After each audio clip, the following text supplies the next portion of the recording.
Thanks for tuning in to Kross TV Network. You already know that's Kross with a K. Appreciate everybody tuning in. You already know my slogan, man. You know how I feel about time. Time is something that we can't give back, you know what I'm saying? That's something that, you know, once it's gone, it's gone. You know, I gave back too many times. I gave back too many years of my life, so you know how that is. Thanks for tuning in. What's up? You know, it's been about a little month since my last video. You know what I mean? Nevertheless, how everybody doing? You know what I'm saying? Hope everybody doing great. You know what I'm saying? Everything good, everything healthy, whatever. You know what I'm saying? You know, we just jump right into it, right? Because I be hearing a lot of little goofy things going on. You know what I'm saying? You know, a lot of people turning into journalists and everything. They got their little opinions on things, whatever. You know what I'm saying? So I'm going to say something about somebody that, you know what I'm saying, about the OG Mack, right? Tell you something, right? You know, what a lot of people don't know, that before this blood thing even started popping off on the East Coast and you know what I'm saying, in New York, you know, Rikers Island and all that shit, before this thing started popping off and everything like that, man, let me tell you something, man. It was Burrow wars and everything going on. You know what I'm saying? You had Brooklyn and Bronx going at it. You know what I'm saying? Then you had like Queens, Staten Island. You know what I'm saying? Staten Island dudes had to go to Brooklyn house, whatever. You know what I'm saying? They fuck with the Brooklyn dude, whatever. And then you had like Harlem, LES, whatever. You know what I'm saying? You know, Bronx, whatever. You know what I'm saying? That was our alliance. You know what I'm saying? So that was going on prior to the damn Wu thing happening. You know what I'm saying? So, like, a lot of people I'm hearing or seeing, you know what I'm saying, that, you know, trying to talk down OG Mack, you know what I'm saying, for something that he did when he's like 15, 16 years old. You know what I mean? Something that he didn't know nothing about, right? All right, so now, you know, so we're going to get right to it, right? OG Mack was 15, 16 years old. You know what I'm saying? You know, a lot of police in New York City was corrupt. It's like a lot of police everywhere was corrupt. You know, throughout our history and how they were doing, you know what I'm saying, how they were doing our peoples and everything. You know what I'm saying? Even over there on the West Coast. You know what I'm saying? How, you know what I'm saying, they'll beat the blood up, you know what I'm saying, whatever, drop them off into a Crip hood, you know what I'm saying, you know, and do the same thing to a Crip, drop them in the Blood hood, or drop them to a, you know what I'm saying, the East Side, you know what I'm saying, the Chicano gangs, you know what I'm saying, and so forth and so on. We already know what's going on. Same shit, you know what I'm saying, police is doing all type of other shit right there, whatever. You know what I'm saying? Mack had no knowledge on nothing that happened with Homeboys, you know what I'm saying, case, or whatever the case may be, with the alleged murder or whatever have you. Police scripted up some shit the same way how, you know what I'm saying, police did the shit with Larry Davis, scripted up some shit, whatever the case may be, however have you. You know what I'm saying? He being young, whatever, you know what I'm saying? He went with it. Just like you have a lot of people that put crimes on dead bodies and all that. You know what I'm saying? People that, you know what I'm saying, they comrades that passed away or whatever, you know what I'm saying, just to get away with certain things. You know what I'm saying? Morally, you know what I'm saying, depending on how people look at it or depending on who you is, you know what I'm saying, there's depending on how you're going to either embrace it or reject it. But this is the reality. This is something that's been proven throughout history right now on how corrupt police and what they've been doing to us. You feel what I'm saying? Honestly, this is one of the reasons why I didn't think that this was even true to begin with, because I felt like, damn, at that time, you know what I'm saying, 9/7, 9/8, 9/9, you know what I'm saying, you know, New York blood was at its prime. It was at its prime. You know what I'm saying? We had Jay-Z talking about us. We had Lord's Repeated Guns talking about us based on, you know, Pistol Pete case and all that shit. You know what I'm saying? We had Dipset on the rise. You know what I'm saying? The whole motherfucking New York City got, you know what I'm saying, turned out, you know what I'm saying? And, you know, everything else is fell, you know what I'm saying, fell in line, whatever. Something that we didn't even know that was going to get this big. Because at the end of the day, what we took this shit for, it because some shit going on, you know what I'm saying, or whatever, you know what I'm saying, you know what I'm saying, a lot of black dudes could wear chains on the island and all that, whatever, because of us standing firm. Before that, you know what I'm saying, the people that was there, they already know. You know what I'm saying? You look at the old videos and everything, you already know. You know what I'm saying? So getting back on topic, you know what I'm saying? Mack did that. Mack, by him, you know what I'm saying, doing the thing with you know what I'm saying, forming, you know what I'm saying, UBN and everybody else that played the part when they met up and started their sets and everything like that, whatever, you know what I'm saying, they unified the boroughs and everything, you know what I'm saying, switched the mindset of us and they unified us. You understand what I'm saying?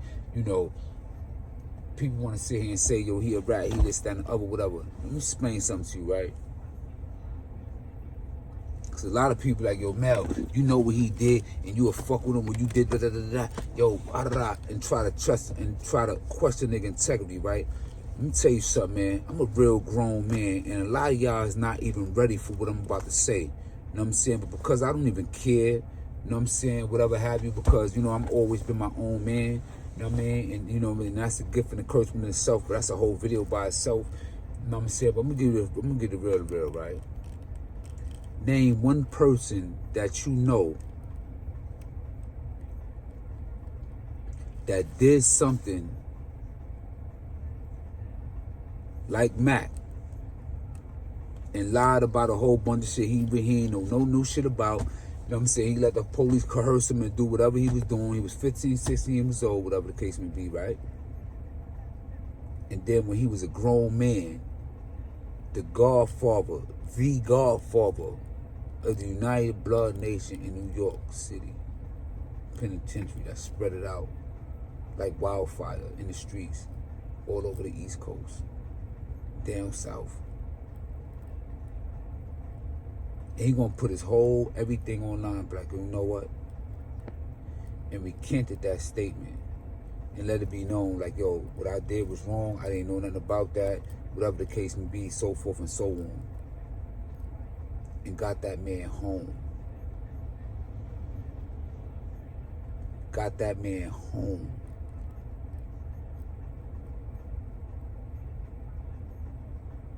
The little kid, Omar Porte, locked him up. OG Mack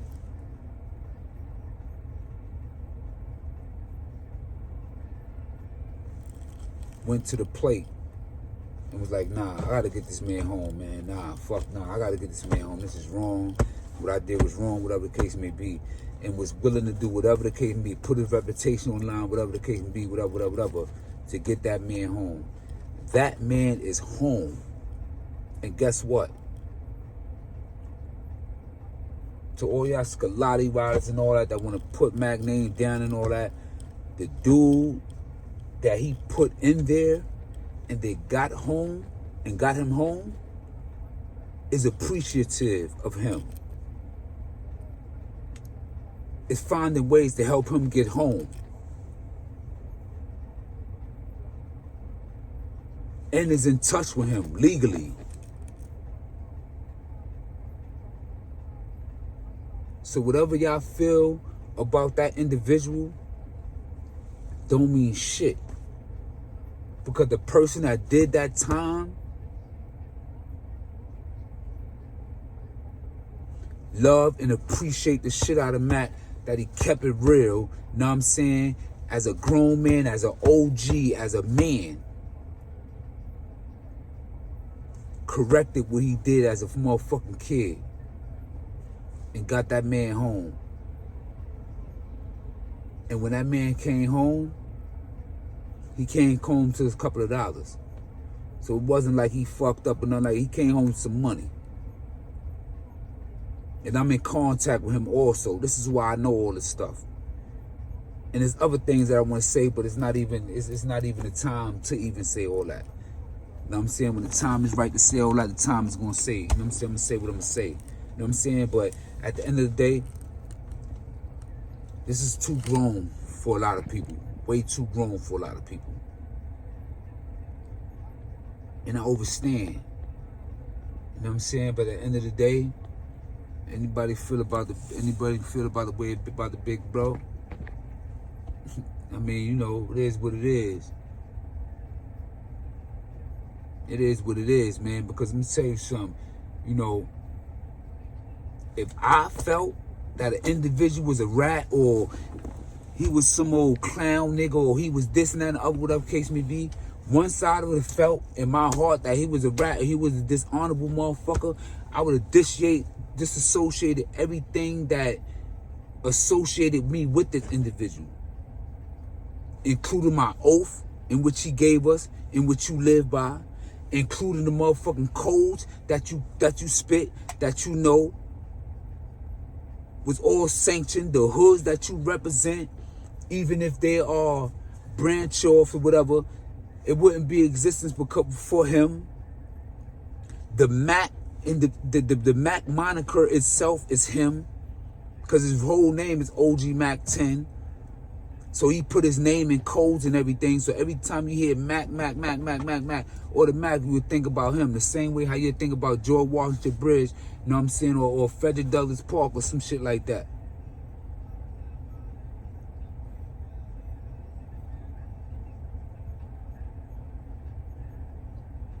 I respect what he did, and I stand on that. That takes character.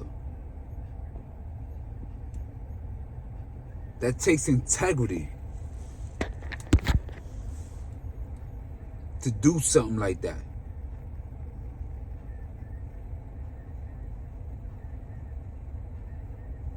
We ain't gonna sit here and act like a lot of these dudes around here don't be around rats, ain't working around rats, and whatever the case may be.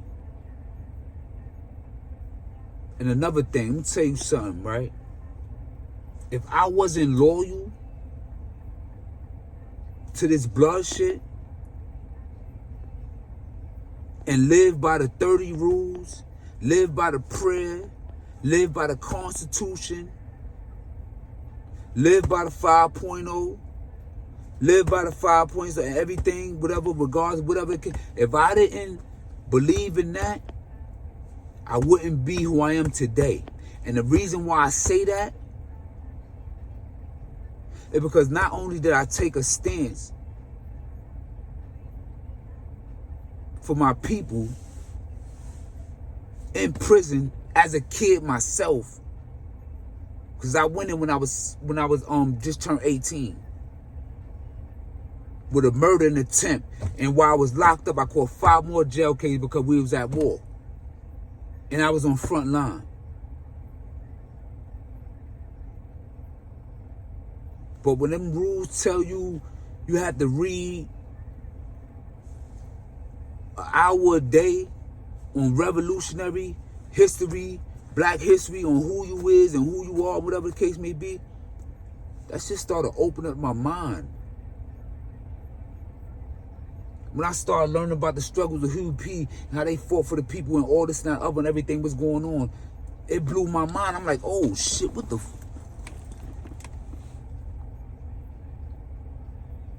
And then what the Mel do? Mel come home and follow suit. I'm on the front line protesting. When the COVID shit broke out, whenever the case may be, I was at the Barclay with China Mack and everybody. I was there. Everybody know what I've been doing since I've been home. Let me tell you something, right? Don't be fooled by dudes talking about them and, you know what I'm saying, in crazy ways and all that, whatever. Let me tell you something, man. When that man was in the penitentiary, dudes wasn't talking that rat shit. Whatever he said went, and that's what it was. That's that. Me and OG SI got real cool, may he rest in peace. It's because I was the only one that could link them to OG Mack. And this when I came up in 2000. I did 3 years on the island. I was on the island from 97 to 2000. And then I came up north 2000. In 2001, I was in Comstock. Because when I came up in 2000, I was in Sing Sing. From Sing Sing, I went to open a 5 point, you know what I'm saying? Shook it out, shook the building up, whatever. Went to the box, came out the box with the Comstock. When I went to Comstock, that's when Mack and my girl at the time and all them got locked up because I was his co-defendant. You know what I'm saying? You know, so anyway, you know what I'm saying? And I put SI in contact. So right before Mack got locked up, him and SI was working it out to put things and shape things back together because SI was the brains and really everything behind the council and what we know as the you being today is the being now, being that everything got divided and we got the Brim Army, you know what I'm saying, everything, you know what I'm saying, went independent and everything, whatever. You know what I'm saying? So, you know, motherfuckers wouldn't say that shit when he was in the system. They waited till Mack went home to start talking all that. So we're going to keep it a band. And I stand on that. When he come home to the hood going to embrace him. Straight like that. A lot of y'all celebrate Kwanzaa. How many of y'all celebrated Kwanzaa this year? Or last year, rather?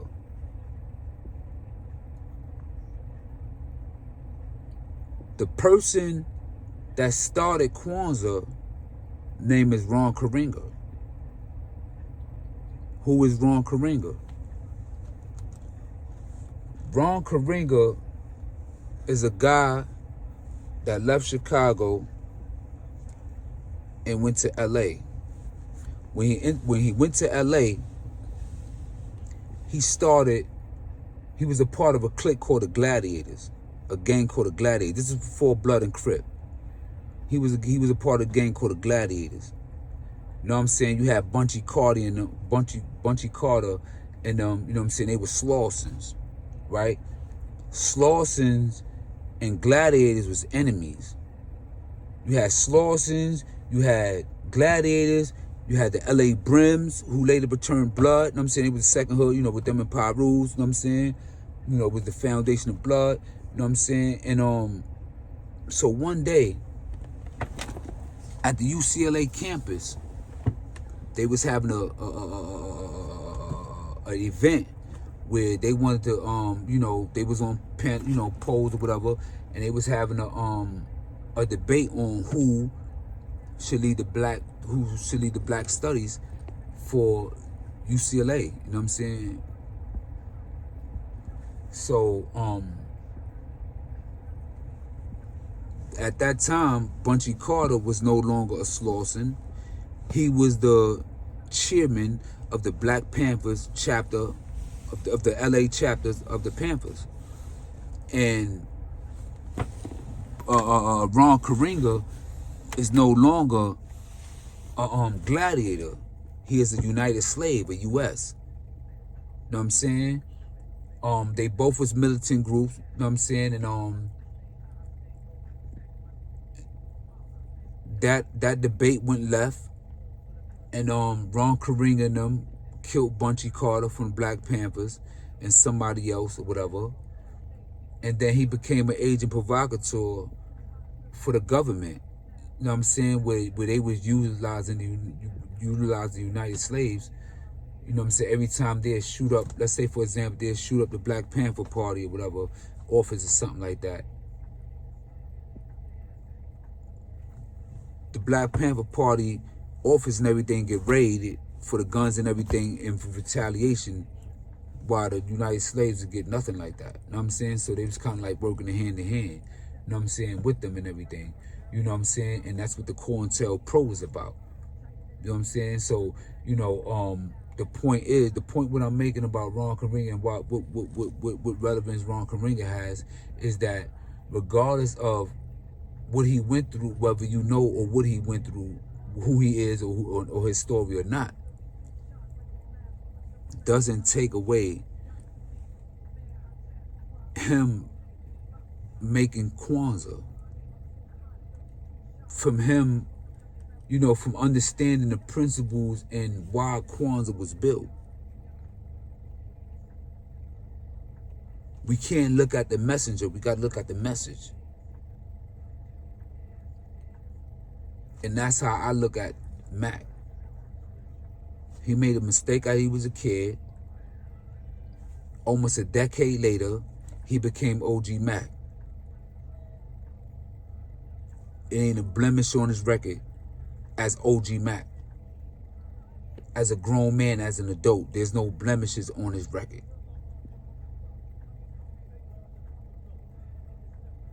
Period. When we was on the island and everything like that,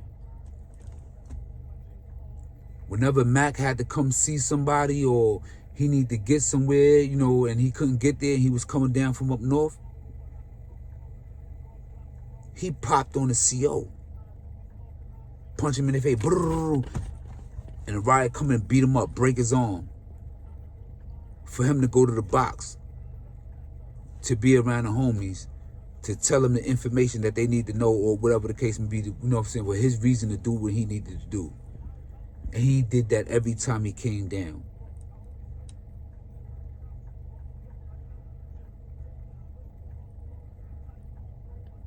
And when Mack told dudes, whatever, dudes did it.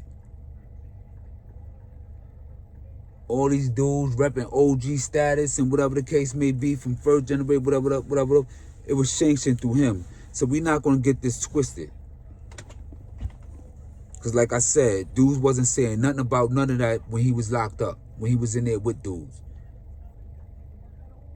The first time that happened and somebody said something about that, in which I always told y'all from the beginning, was my big bro also, who I love and respect to death, is CK.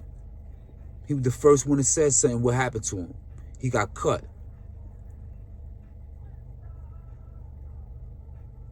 Everybody flipped on him. It was quiet after that.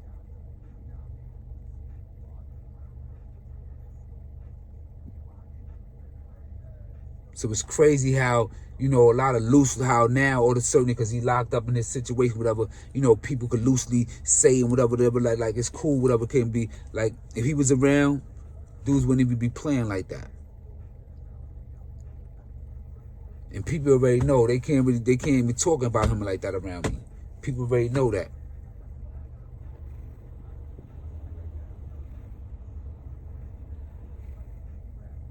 He got little certain situations with certain little people in my hood, whatever can be, but that's hood politics. At the end of the day, the hood gonna stand with him regardless.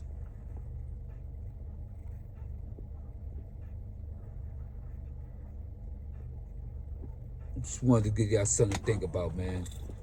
Like I said, man, a lot of people, you know, this is too grown. This is too grown right here, man. This right here, this conversation right here is a little too grown for people, man. But y'all already know, man, is the real, man. Purpose stand for nothing to fall for anything, man. Sometimes the truth, you know what I'm saying, you know, it just is what it is, man. We ain't gonna pick and choose. We're not gonna do that. I'm gonna stand for a person on a situation where it's not popular to stand on a person. Because that's what paving the way is about. If I believe in something and I know that's something to stand on, I'm willing to stand on that 10 toes down. Thanks for tuning in to Kross TV Network. You know that's Kross with a K.